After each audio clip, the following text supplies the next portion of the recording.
প্রিয় ছাত্রছাত্রীরা, আজকে যে বিষয়টা নিয়ে আলোচনা করব সেটা হচ্ছে রাষ্ট্রের উৎপত্তি সম্পর্কে সামাজিক চুক্তি মতবাদ।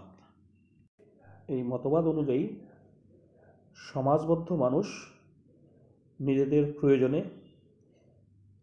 চুক্তি করে রাষ্ট্র নামক সংস্থাটার জন্ম দিয়েছেন।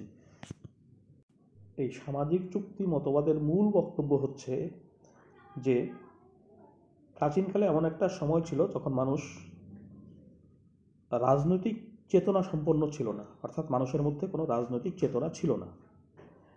রাজনৈতিক চেতনাটা কি? রাজনৈতিক চেতনা হচ্ছে যে রাষ্ট্র বা সরকার সম্পর্কে মানুষের ধারণা, মানুষের চেতনা, অর্থাৎ রাষ্ট্র কি, সরকার কি, রাষ্ট্র এবং সরকারের কাজ কি, এদের প্রয়োজনীয়তা কি, এর উপকারিতা কি, এই সংক্রান্ত যে চেতনা বা ধারণা, সেটাই হচ্ছে রাজনৈতিক চেতনা। তো রাষ্ট্র সৃষ্টির আগে মানুষ এইভাবে রাজনৈতিক চেতনাহীন অবস্থায় থাকত। তখন মানুষ কিভাবে বসবাস করত? প্রাকৃতিক অবস্থার মধ্যে বসবাস করত। প্রাকৃতিক অবস্থার মধ্যে কিভাবে বসবাস করত? এখন যেমন পশু পাখিরা বনে জঙ্গলে গাছে বসবাস করে, প্রাচীনকালে মানুষ সেই অবস্থায় বসবাস করত, বনে জঙ্গলে বসবাস করত, কাঁচা মাংস খেত, গাছের ফলমূল সংগ্রহ করে খেত। এই রকম প্রাকৃতিক পরিবেশের মধ্যে মানুষ বসবাস করত। এই যে প্রাকৃতিক অবস্থাটা, এই প্রাকৃতিক অবস্থাটাকে কিছু কিছু রাষ্ট্রবিজ্ঞানী বলেছেন এই অবস্থাটা হচ্ছে আসলে প্রাক সামাজিক, অর্থাৎ তখন সমাজের জন্ম হয়নি। প্রাক মানে আগে, অর্থাৎ সমাজ সৃষ্টি হওয়ার আগে। অর্থাৎ তাহলে কি দাঁড়ালো? তখন রাষ্ট্রেরও জন্ম হয়নি, তখন সমাজেরও জন্ম হয়নি।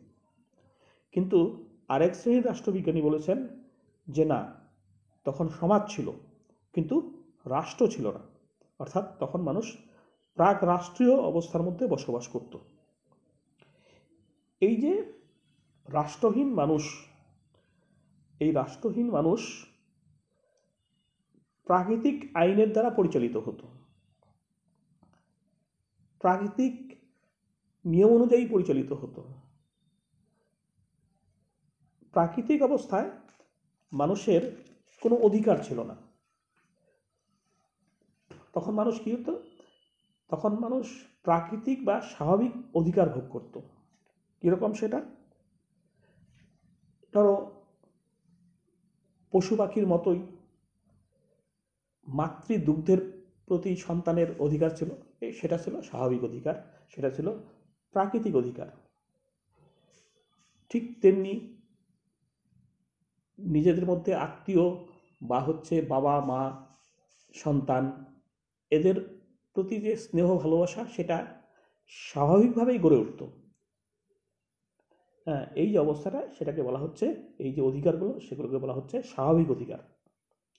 কিন্তু এই যে স্বাভাবিক অধিকার বা প্রাকৃতিক অধিকার নিয়ে মানুষ যে প্রাকৃতিক পরিবেশের মধ্যে বসবাস করত, তার মধ্যে কোনো শৃঙ্খলা ছিল না।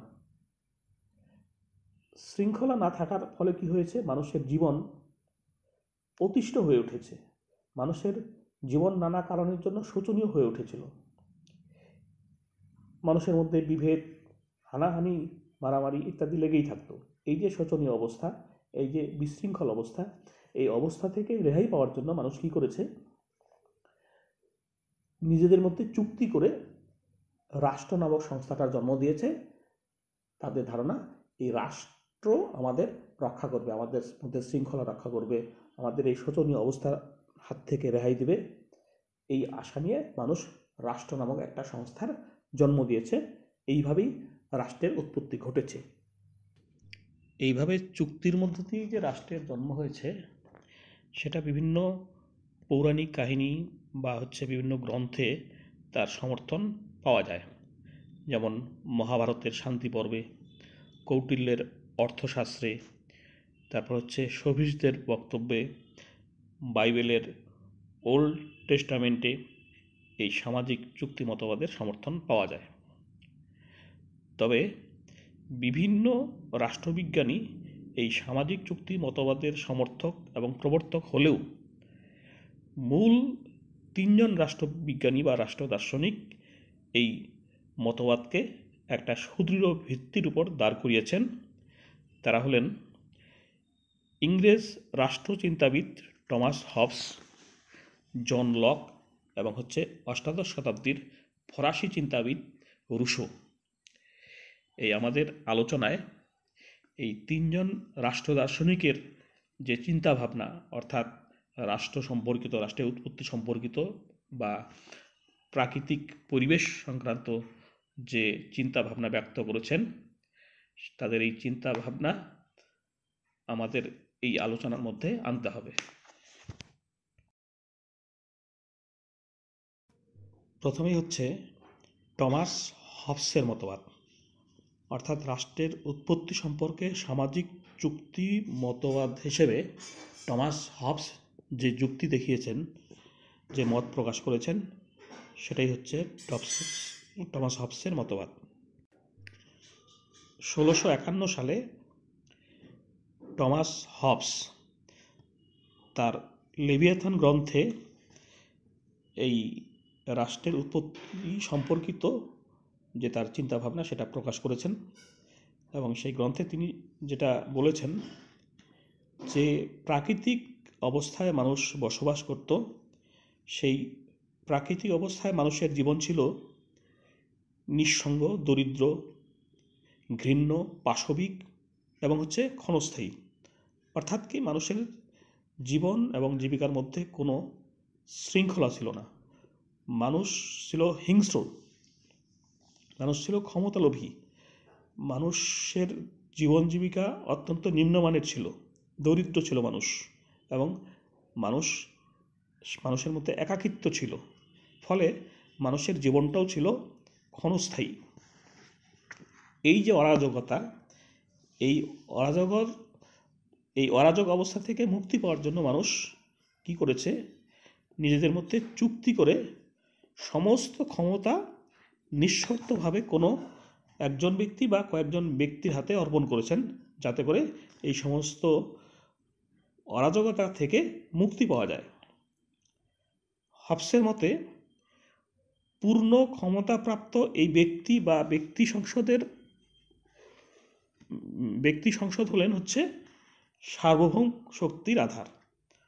অর্থাৎ যার হাতে এই সমাজ, যার হাতে এই প্রাকৃতিক মানুষের দায় দায়িত্ব দেওয়া হলো, তার ক্ষমতা সার্বভৌম ক্ষমতা, যেটা নাকি রাষ্ট্রের সবচাইতে গুরুত্বপূর্ণ বৈশিষ্ট্য বা উপাদান। সেই সার্বভৌম শক্তির অধিকারী সেই ব্যক্তি যার উপর মানুষ চুক্তি করে দায়িত্ব অর্পণ করেছেন। হবস তার এই মতবাদের মধ্য দিয়ে রাজতন্ত্রের ইঙ্গিত দেওয়ার চেষ্টা করেছেন। অর্থাৎ যার হাতে ক্ষমতা দেওয়া হয়েছে, মানুষ চুক্তির মধ্য দিয়ে রাষ্ট্রের ক্ষমতা দিয়েছে, সেই ব্যবস্থাটা রাজতন্ত্র, সেই ব্যক্তি আসলে রাজা। মানুষ চুক্তি করে রাজা নির্বাচন করেছেন, এবং রাজা যাতে তাদের এই অস্বাভাবিক জীবন, বিশৃঙ্খল জীবন ইত্যাদি থেকে রেহাই দিতে পারে, একটা সুশৃঙ্খল সুন্দর জীবন যাতে গড়ে উঠতে পারে, তার জন্য রাজার হাতে তারা নিজেদের দায়িত্ব অর্পণ করেছেন চুক্তির মধ্য দিয়ে। এরপর জন লকের বক্তব্য। জন লক তার বিখ্যাত গ্রন্থ টু ট্রিটিজেস অফ গভর্নমেন্ট, এই গ্রন্থে এই সম্পর্কিত, অর্থাৎ রাষ্ট্রের উৎপত্তি সম্পর্কিত যে সামাজিক চুক্তির চিন্তাভাবনা, সেটা ব্যক্ত করেছেন। জন লক যে প্রাকৃতিক অবস্থায় মানুষ বসবাস করত, সেই প্রাকৃতিক অবস্থাকে প্রাক রাষ্ট্রীয় বলেছেন। অর্থাৎ তার বক্তব্য তখন সমাজ ছিল, কিন্তু রাষ্ট্র ছিল না। মানুষের এক প্রকার এই সময় জীবনযাত্রা ছিল সহজ সরল, মানুষ তখন সহজ সরল জীবনযাপন করত। এই সময় মানুষের জীবন নিয়ন্ত্রিত হতো স্বাভাবিক আইনের দ্বারা।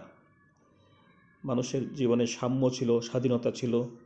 এক কথায় সেই সময় যুক্তি ও বিবেকের দ্বারা মানুষ পরিচালিত হতো, এবং সেই সময় মানুষের জীবনে ছিল শান্তি, সমৃদ্ধি ইত্যাদি সব কিছুই ছিল।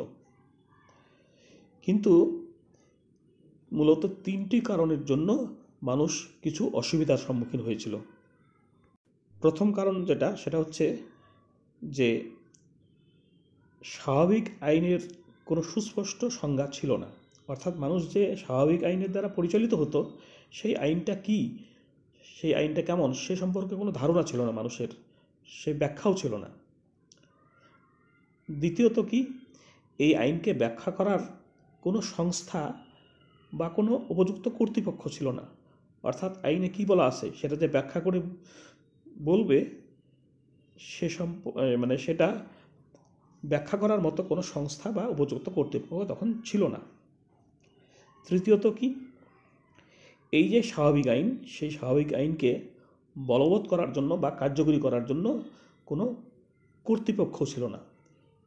এই 3টি অসুবিধার কারণের জন্য মানুষের জীবন দুর্বিষহ হয়ে ওঠে। মানুষের মধ্যে যে শান্তি শৃঙ্খলা ছিল, সেই শান্তি শৃঙ্খলা বিঘ্নিত হতে থাকে। এই অবস্থায় মানুষের মধ্যে যাতে শান্তি শৃঙ্খলা রক্ষিত হয়, তার জন্য মানুষ কি করেছে, চুক্তি করে রাষ্ট্র নামক সংস্থাটার জন্ম দিয়েছে। জন লকের মতে চুক্তি হয়েছিল দুটো। প্রথমে জনগণ নিজেদের মধ্যে চুক্তি করে মানুষ রাষ্ট্র নামক সংস্থাটার জন্ম দিয়েছে।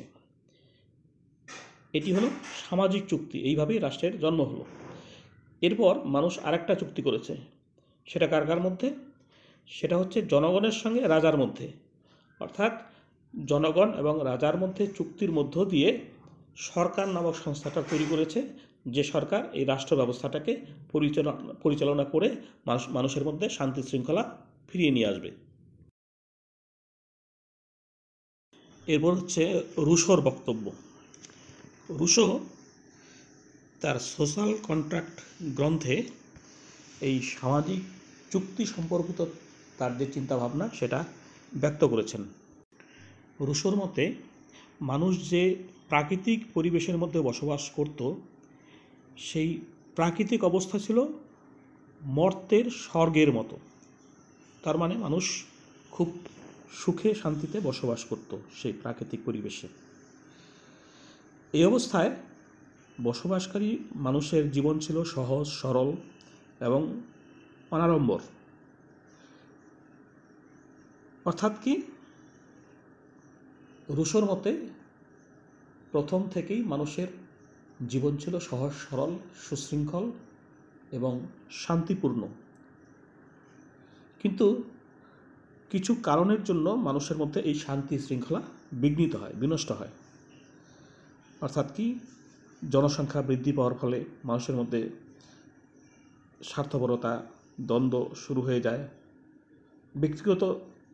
ব্যক্তিগত সম্পত্তির উদ্ভবের ফলে মানুষের জীবনে নানা রকম জটিলতা দেখা দেয়। আগে তো মানুষ বনে জঙ্গলে বসবাস করত, তাদের ব্যক্তিগত সম্পত্তি বলে কিছু ছিল না। যখন যার খিদে পেত বনে জঙ্গলের খাদ্য সংগ্রহ করে তারা জীবনযাপন করত। কিন্তু পরবর্তী সময়ে কৃষিকাজ এবং পশুপালন করতে যখন মানুষ শিখল, তখনই ব্যক্তিগত সম্পত্তির উদ্ভব হলো। পশু তার ব্যক্তিগত সম্পত্তি, জমি তার ব্যক্তিগত সম্পত্তি। এই ব্যক্তিগত সম্পত্তির উদ্ভবের ফলে কি হলো, পরস্পরের মধ্যে দ্বন্দ্ব শুরু হলো। সেই সম্পত্তিগুলোকে দখল করা, অন্যের সম্পত্তি নিজে নিয়ে নেওয়া, এইভাবে সম্পত্তিকে কেন্দ্র করে মানুষের জীবনে নানা রকম জটিলতা দেখা দিল। এই অবস্থা থেকে রেহাই পাওয়ার জন্য, মুক্তি পাওয়ার জন্য কী করলো, মানুষ নিজেদের মধ্যে চুক্তি করে রাষ্ট্র নামক সংস্থাটার জন্ম দিল, যাতে করে মানুষের মধ্যে যে এই ভেদাভেদ, মানুষের মধ্যে যেই সম্পত্তির অধিকার নিয়ে যে বিরোধ, এগুলো যাতে দূরীভূত হতে পারে, রাষ্ট্র যাতে এগুলোর সমস্যার সমাধান করতে পারে, তার জন্য রাষ্ট্রের জন্ম দিল। রুশোর মতে মানুষ নিজেদের মধ্যে শান্তি শৃঙ্খলা ফিরিয়ে আনার জন্য তাদের নিজেদের যে সার্বভৌম ক্ষমতা, সেই সার্বভৌম ক্ষমতা সাধারণ ইচ্ছার উপর ছেড়ে দিল। এই সাধারণ ইচ্ছাটা কি? সাধারণ ইচ্ছা হচ্ছে এটাই যে মানুষের যে বিভিন্ন ধরনের ইচ্ছা আছে, চাহিদা আছে, তার মধ্যে সদর্থক যে চিন্তাভাবনা এবং বেশিরভাগ মানুষের যে চিন্তাভাবনা, সেই চিন্তাভাবনা অনুযায়ী যে শাসন ব্যবস্থাটা পরিচালিত হবে, সেই শাসন ব্যবস্থার উপর নিজেদের সার্বভৌম ক্ষমতাকে অর্পণ করল। এই যে সাধারণ ইচ্ছা, অর্থাৎ বেশিরভাগ মানুষের যে ইচ্ছা, এই সাধারণের ইচ্ছা, এই রুশোর যে এই বক্তব্য, এখান থেকেই এই গণতান্ত্রিক ধ্যান ধারণার উদ্ভব হয়। তো এইভাবে মানুষ যখন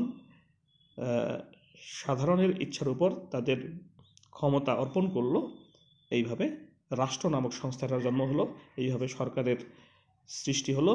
এইভাবে সেই সরকার রাষ্ট্রের হয়ে মানুষের মধ্যে শান্তি শৃঙ্খলা পুনরুদ্ধার করার জন্য উদ্যোগ গ্রহণ করলো। এইভাবেই রাষ্ট্রের জন্ম হলো। এরপর হচ্ছে সমালোচনা। বিভিন্ন দৃষ্টিকোণ থেকে সমালোচকরা এই সামাজিক চুক্তি মতবাদকে অস্বীকার করেছেন বা ভিত্তিহীন বলে বর্ণনা করেছেন। যেমন Hume, Henry Maine, Burke, Bentham, Pollock, এই সমস্ত রাষ্ট্রবিজ্ঞানীরা সামাজিক চুক্তি মতবাদটিকে অস্বীকার করেছেন, অর্থাৎ মানতে চাননি। তাদের বক্তব্য হচ্ছে এটাই যে রাজনৈতিক চেতনাহীন মানুষ হঠাৎ করে কেন তারা রাষ্ট্র নামক সংস্থাটার জন্ম দেবে? মানুষ তো রাজনৈতিকভাবেই চেতনাহীন, তারা জানে না রাষ্ট্রের উপকারিতা, রাষ্ট্রের প্রয়োজনীয়তা, রাষ্ট্রের কাজ, এসব তো তারা জানতই না। তাহলে রাষ্ট্রের উপকারিতা, রাষ্ট্রের প্রয়োজনীয়তা যদি মানুষজন না জানে, তাহলে সেই মানুষেরা কেন রাষ্ট্রের জন্ম দেবে? দ্বিতীয়ত কি, যদি চুক্তির মাধ্যমেই রাষ্ট্র সৃষ্টি হয়ে থাকে, তাহলে যারা চুক্তিতে সই করেছে, অর্থাৎ চুক্তি সম্পাদনকারী, সেই চুক্তি সম্পাদনকারীরাই সেই চুক্তির শর্তাবলী মানতে বাধ্য। কিন্তু পরবর্তী প্রজন্মের যারা মানুষ, তারা কিন্তু সেই চুক্তিতে সই করেনি, ফলে চুক্তির শর্তাবলী তারা কিন্তু মানতে বাধ্য নয়। তাহলে যারা চুক্তি করেছিল তারা তো একদিন মরে গেছে, তাদের পরবর্তী যে প্রজন্ম, সেই প্রজন্ম তো আর সেই চুক্তির শর্তাবলী মানতে বাধ্য নয়। তাহলে তারা রাষ্ট্রকে কেন মেনে নেবে? যদি তারা রাষ্ট্রকে মেনেই না নেয়, তাহলে তো সেই রাষ্ট্র ব্যবস্থা টিকে থাকার কথা নয়। সমালোচনায় আরও বলা হয়েছে যে এই মতবাদে বলা হয়েছে মানুষ অধিকার ভোগ করত, স্বাধীনতা ভোগ করত, অথচ তখন আইন বলে কিছু ছিল না। কিন্তু আইন যদি না থাকে, তাহলে অধিকার রক্ষা করবে কে? স্বাধীনতা রক্ষা করবে কে? সুতরাং এই যুক্তিকে মেনে নেওয়া যায় না। এই সামাজিক চুক্তি মতবাদ রাষ্ট্রের যে আধুনিক ধারণার সম্পূর্ণ বিপরীত, একদম উল্টো। আধুনিক ধারণায় কি?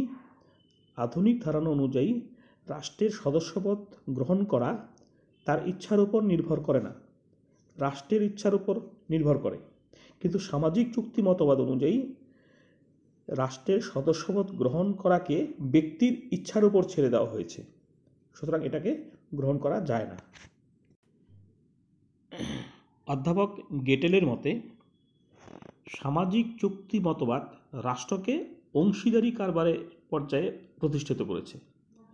চুক্তি সম্পাদিত হয় অংশীদারি কারবার যারা করে তাদের মধ্যে, কিন্তু রাষ্ট্র কখনো একটা অংশীদারি কারবার হতে পারে না। এখানে রাষ্ট্রের সঙ্গে নাগরিকদের একটা সম্পর্ক অত্যন্ত নিবিড় থাকে, অবিচ্ছেদ্য বন্ধনে আবদ্ধ থাকে। এখানে চুক্তি করে অংশীদারি কারবারের মতো একটা সংস্থা তৈরি হবে, এটা কখনোই মেনে নেওয়া যায় না। এছাড়া সামাজিক চুক্তি মতবাদে রাষ্ট্রের ভিত্তি হিসেবে চুক্তির উপর অত্যন্ত গুরুত্ব আরোপ করা হয়েছে, কিন্তু এটা একটা উপাদান হতে পারে, কিন্তু তাই বলে এই একটা উপাদানের উপর ভিত্তি করে রাষ্ট্র দাঁড়িয়ে আছে, এটা কখনো হতে পারে না। রাষ্ট্রের উপাদান হিসাবে বল প্রয়োগ, ধর্ম, রক্তের সম্পর্ক ইত্যাদি যে উপাদানগুলো আছে, এই সামাজিক চুক্তি মতবাদে সেই উপাদানগুলোকে অস্বীকার করা হয়েছে। সুতরাং দেখা যাচ্ছে যে সামাজিক চুক্তি মতবাদ বিভিন্ন দৃষ্টিকোণ থেকে গ্রহণযোগ্য নয় বলে মনে করা হয়। বিভিন্ন দৃষ্টিকোণ থেকে সামাজিক চুক্তি মতবাদের সমালোচনা করা হলেও এই মতবাদের যে গুরুত্ব, সেই গুরুত্বকে কোনো অবস্থাতেই অস্বীকার করা যায় না। আগে যে বল প্রয়োগ মতবাদে আমরা দেখেছি যে পশু শক্তি হচ্ছে রাষ্ট্রের ভিত্তি, জনগণের সম্মতির সেখানে কোনো গুরুত্ব ছিল না। কিন্তু এই সামাজিক চুক্তি মতবাদে রাষ্ট্রের যে পশু শক্তির ধারণা, এই ধারণাকে পরিবর্তন করে রাষ্ট্র যে আসলে সামাজিক মানুষের সম্মতির ভিত্তির উপর দাঁড়িয়েছে, এই চিন্তা ভাবনাকে প্রতিষ্ঠিত করেছে। ঐশ্বরিক মতবাদে দেখা গিয়েছিল যে রাষ্ট্র হচ্ছে ঈশ্বরের সৃষ্টি এবং রাজা হচ্ছেন ঈশ্বরের প্রতিনিধি। সেখানে জনগণের ইচ্ছার উপর রাজার ক্ষমতা নির্ভর করতো না। ফলে রাষ্ট্রের পরিচালনার ক্ষেত্রে জনগণের কোনো ভূমিকা ছিল না। ঐশ্বরিক মতবাদে সেটাকে অস্বীকার করা হয়েছিল। কিন্তু এই সামাজিক চুক্তি মতবাদে জনগণের ইচ্ছার উপর যে রাষ্ট্রশক্তি দাঁড়িয়ে আছে, জনগণের ইচ্ছা অনুযায়ী এই রাষ্ট্র ব্যবস্থাটা যে পরিচালিত হচ্ছে এবং রাষ্ট্রের যে জন্ম হয়েছে, তা এই সামাজিক চুক্তি মতবাদের মধ্য দিয়ে আমরা দেখতে পাই। অর্থাৎ শাসিতের অর্থাৎ জনগণের সম্মতির উপর রাষ্ট্র ব্যবস্থা যে দাঁড়িয়ে আছে, এই যে গুরুত্ব, এই গুরুত্বকে আমরা কোনোভাবেই অস্বীকার করতে পারি না। ধন্যবাদ।